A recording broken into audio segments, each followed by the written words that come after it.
Hello everyone, welcome back to my channel. आज की video में मैं तिल गुड़ लड्डू की रेसिपी बताने वाली हूँ, जो कि मैंने दो तरीकों से बनाए हैं। दोनों ही रेसिपीज बहुत झटपट बन जाएगी। तो चलिए वीडियो को स्टार्ट करते हैं। तिल गुड़ के लड्डू बनाने के लिए एक हैवी बॉटम कढ़ाई लेंगे, ताकि रोस्ट करते वक्त कुछ भी चीज़ जले नहीं। सबसे पहले मैं हाफ कप मूंगफली ले रही हूँ। लो फ्लेम पर मूंगफली को रोस्ट कर लेंगे। तब तक रोस्ट करेंगे जब तक मूंगफली के छिलके इस तरह से निकलने नहीं लगते। मूंगफली को एक प्लेट पर निकाल लेंगे और ठंडा होने के लिए छोड़ देंगे। और अब 1 और आधा कप तिल को भी रोस्ट कर लेंगे। मैं यहाँ पर हल्की ब्राउन वाली कलर की तिल यूज़ कर रही हूँ। अगर इस तरह की तिल अवेलेबल नहीं है तो व्हाइट कलर की तिल भी चल जाएगी। तिल में चिटकने की आवाज़ आए तब तक तिल को लो फ्लेम पर रोस्ट कर लेंगे। फ्लेम बंद करके तिल को भी ठंडा होने के लिए छोड़ देंगे। जब मूंगफली और तिल अच्छे से ठंडे हो जाए तो दोनों का मिक्सर में दरदरा सा पाउडर तैयार कर लेंगे। पहले मूंगफली को ग्राइंड कर लेंगे। बहुत देर तक मिक्सर को नहीं चलाना है, नहीं तो मूंगफली ऑयल छोड़ने लगेगी।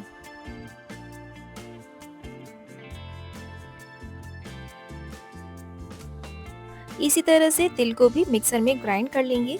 बस 1 से 2 सेकंड के लिए मिक्सर चलाएंगे। तिल का कोर्स पाउडर रेडी हो जाएगा।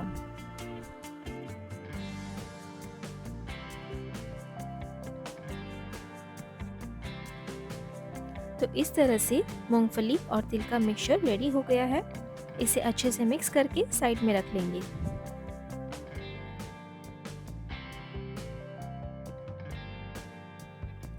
फिर उसी कढ़ाई में एक बड़ा चम्मच घी ऐड करेंगे। 1 कप क्रश किया हुआ गुड़ ऐड करेंगे। मैं यहाँ कोल्हापुरी गुड़ यूज़ कर रही हूँ। ये गुड़ काफ़ी स्टिकी होता है, जो लड्डू बनाने के लिए एकदम परफेक्ट है। साथ ही इसमें 1/4 कप पानी ऐड करेंगे। लो फ्लेम पर इसे कुक होने देंगे। गुड़ पूरी तरह से मेल्ट हो जाए, बस तब तक हमें इसे लो फ्लेम पर पकाना है। जैसे ही गुड़ मेल्ट हो जाए, फ्लेम बंद करके मूंगफली और तिल का मिक्सचर ऐड कर लेंगे। साथ ही टेस्ट के लिए एक छोटा चम्मच इलायची पाउडर भी ऐड कर लेंगे।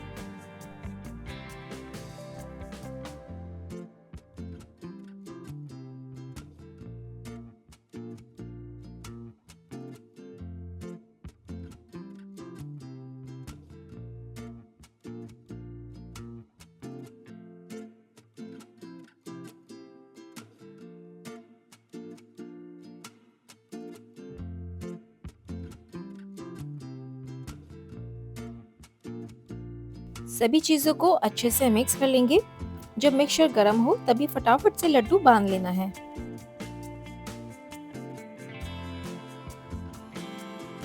हाथों पर थोड़ा सा घी लगाकर इसके लड्डू तैयार कर लेंगे, ताकि लड्डू हाथों पे चिपके नहीं।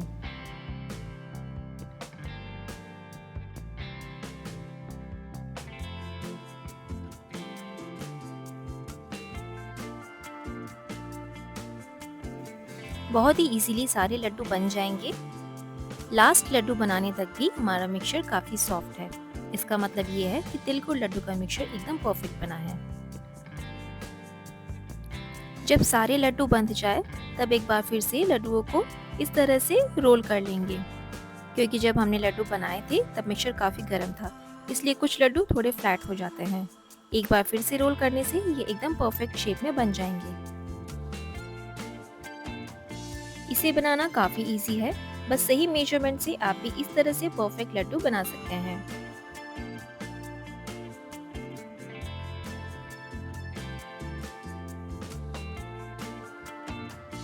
चलिए इसे तोड़कर भी दिखा देती हूँ। बिना किसी एफर्ट के आसानी से टूट जाते हैं। अब चलते हैं नेक्स्ट तिल गुड़ लड्डू रेसिपी की तरफ। एक बड़े मिक्सर जार में 1 कप रोस्टेड तिल और उतना ही क्वांटिटी में क्रश किया हुआ गुड़ ऐड करेंगे। यहाँ पर ये ध्यान रखने की ज़रूरत है कि गुड़ को छोटे छोटे पीसेस में ही क्रश करें। अगर बड़े पीसेस रह जाएंगे तो जार का ब्लेड टूट भी सकता है। मिक्सर को रुक रुक कर चलाएंगे और बीच बीच में चम्मच या नाइफ की हेल्प से लिड खोलकर मिक्सचर को स्टर करेंगे। ऐसा करने से मिक्सचर जार में चिपकेगा नहीं। जब दोनों चीज़ अच्छे से मिक्स हो जाए तो इसे एक बोल में निकाल लेंगे।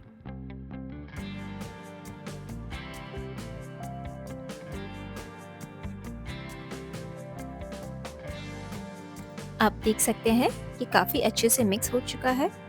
आप इसे बांधने की कोशिश करेंगे तो ये बंध रहा है। बस इसी तरह का मिक्सचर हमें चाहिए।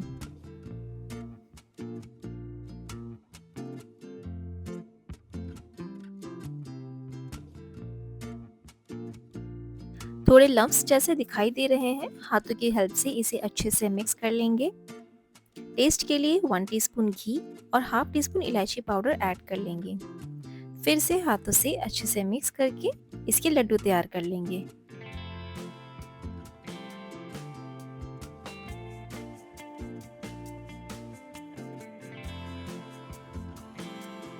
चलिए अब लड्डू बना लेते हैं। काफ़ी इजीली इस मिक्सचर से लड्डू तैयार कर पाएंगे।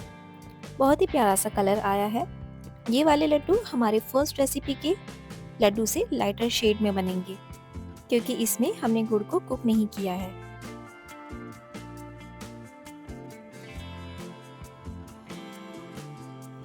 तो काफ़ी झटपट से लड्डू रेडी हो गए हैं। इसे भी तोड़कर दिखा देती हूँ। काफ़ी सॉफ्ट बने हैं। तो इस मकर संक्रांति इन दोनों तरह के लड्डू रेसिपी को ज़रूर ट्राई कीजिएगा और कमेंट करके ज़रूर बताइए कि कौन सा तरीका आपको ज़्यादा अच्छा लगा। Don't forget to like, share and subscribe. Thanks for watching.